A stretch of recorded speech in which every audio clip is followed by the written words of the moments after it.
ભારત વિશ્વની સૌથી મોટી અર્થવ્યવસ્થા બન્યું. નમસ્કાર, સ્વાગત છે આપનું આરબી ન્યૂઝ નેટવર્ક સમાચારમાં. હું અશ્વિન રાઠોડ. ભારત સત્તાવાર રીતે જાપાનને પાછળ ધકેલીને વિશ્વની ચોથી સૌથી મોટી અર્થવ્યવસ્થા બન્યું. કુશમેનીએ રચ્યું ઇતિહાસ. મોનાકોમાં F2 રેસ જીતનાર પ્રથમ ભારતીય રેસર બન્યો. દિલ્હીમાં ભારે વરસાદ અને વાવાઝોડા બાદ અનેક જગ્યાએ પાણી ભરાયા. 100 થી વધુ ફ્લાઇટને અસર. કડી અને વિસાવદર બેઠક પર વિધાનસભાની પેટા ચૂંટણીની તારીખ જાહેર.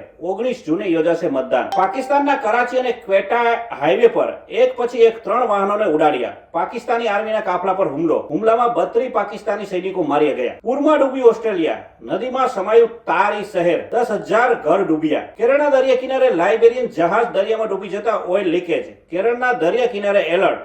21 ક્રૂ મેમ્બરને ભારતીય વાયુસેનાએ બચાવ્યા. લાલુ પ્રસાદ યાદવે તેમના દીકરા તેજ પ્રતાપને પાર્ટી અને પરિવારમાંથી બેદખલ કર્યા. આસામમાં પાકિસ્તાનના સમર્થકો વિરુદ્ધ કાર્યવાહી તેજ. 76 લોકોની ધરપકડ થઈ. અમેરિકા આખી દુનિયામાં યુદ્ધો ભડકાવે છે. એકબીજા દેશોને લડાવીને પોતે પૈસા કમાય છે. પાકિસ્તાનના સંરક્ષણ પ્રધાન ખ્વાજા આસિફનું ચોંકાવનારું નિવેદન. તો આ હતા ટોપ 10 ન્યૂઝ અને હું હતો આપની સાથે અશ્વિન રાઠોડ. જય હિન્દ, જય ભારત.